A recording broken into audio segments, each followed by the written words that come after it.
Hi, Flick here from the Nerd Soapbox, and today we're at Monsterpalooza 2019 in Pasadena, California. And I'm here with a special guest.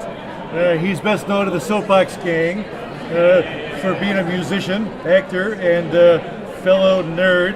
It's Scott Ian of the band Anthrax. Hi, Scott. How are you? Oh, I'm fantastic now. How are you? I'm okay. Oh, by the way, nice facial hair. Oh, thanks. Yeah. I see. Oh, okay. When did you start playing guitar? Because you're awesome. When did I start? Yeah. I was about 8 or 9 years old, probably. Yeah. Do you practice every day? Not anymore. Okay. But I used to. Oh, it showed. You're awesome. Okay. So, I read that Kiss was a big influence on you? Oh, absolutely. They were the first band that I loved that my parents didn't, and so it was truly like it was my own thing. Right. And as a kid, they were a huge influence on me wanting to be in a band. Oh. Do you have a favorite Kiss song? A favorite Kiss song? God, I'll get one. that's tough. You have one? What's your favorite? I want to rock and roll all night. Rock and Roll All Night? Oh, yeah. That's a great song. I love that song. It's their anthem. Yeah. I don't know what my favorite one is. Yeah, hard for me to choose. I totally understand. Kiss has a song called Got to Choose, but that's not my favorite song. I'm having a hard time choosing it. Okay. Well, tell you what. How was it? Who was your favorite interview on VH1's rock show?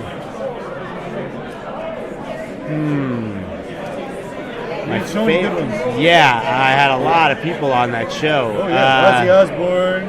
Actually, Ozzy would have been. Well, I have to say, Ozzy would have been my favorite. All right. It was a weird one also because it was a Halloween episode, and I was dressed as Gene Simmons from Kiss, except with a bald head, but right. Full makeup and costume, and I was interviewing Ozzy.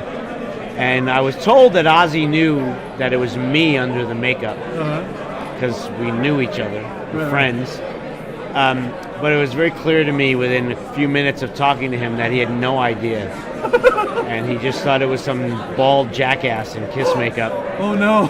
And I wasn't getting very much out of him. Oh.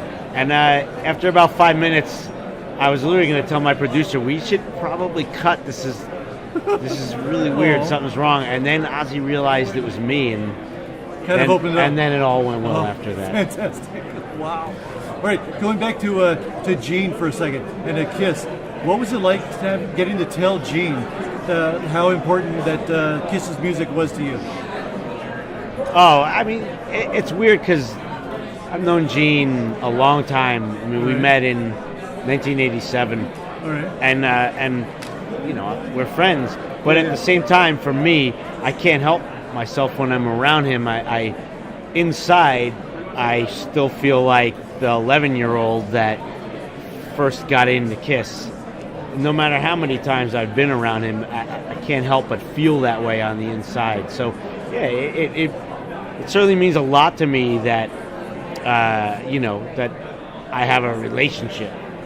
The tiniest little friendship with Gene, but it's an amazing thing, and that I've got to express to him how important they were to me and what it meant to me, and it's amazing. It's fantastic. Oh, I heard you're a Battlestar Galactica fan.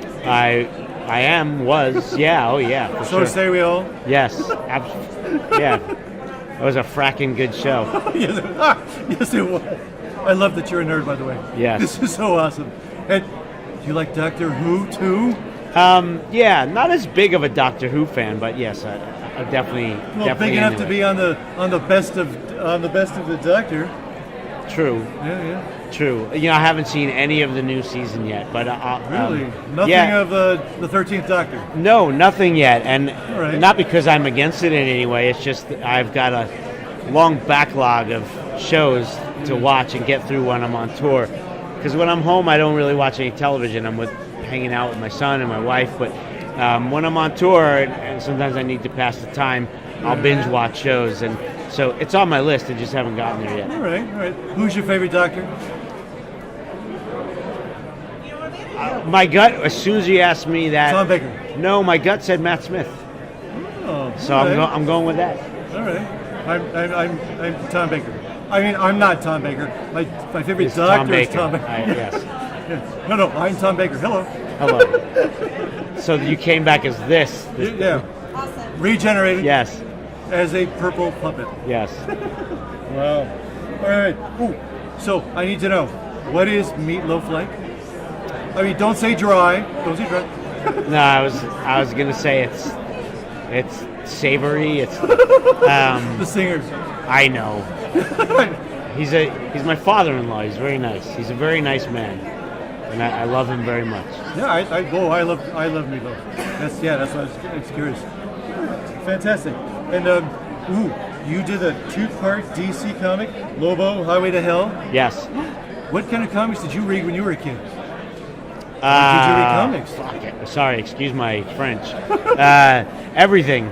Yeah, I was a huge comics were the first thing for me. Before music, before horror, before anything, there was comics. And Marvel and DC, both. I was into more Marvel just because I connected more with more Marvel characters. But but both probably since I could read. You know, since I was probably 5 years old, comic books. And how did your being a walker on The Walking Dead and that webisode, how'd that come about? I'm friends with Greg Nicotero, who is one of the main executive producers and awesome makeup guy. Yeah, K&B Effects, his company, does all the makeup, and Greg also directs many episodes. And so I got to do the webisodes first between season 1 and season 2. And then a few years later, I got to play season 5. An actual walker on season 5, and I get killed by Carl. He puts a steel pole through my head. And it was, I gotta say, one of the best things I've ever done in my life. Wow. Oh, okay. Are you on social media? Am I on social media? Yeah. Yes. Like where? Instagram. I post on Instagram, but that also goes to Twitter and Facebook, I guess. Okay. But I only actually go on Instagram. I don't have enough time to go on all these different platforms. And what are you working on now, and with who? Anthrax is currently writing a record. All right. I'm about to go on tour with a side band I have called The Damn Things. All right. We have a record coming out April 26th. That's with some of the guys in Fall Out Boy and Every Time I Die, an Alkaline Trio. It's like fun. I can't really call it a super group. I like to call it a medium group. But fans can call it a super group. and I'm hanging out here all weekend and seeing lots of friends that I see like once a year. Fantastic. And that's it. Jeez, thanks for talking to us. Yeah, thank you very much. Yeah. All right, let's see who else we're gonna dig up here at Monsterpalooza 2019. Oh. Could you introduce me to Gene? If he was here, I would.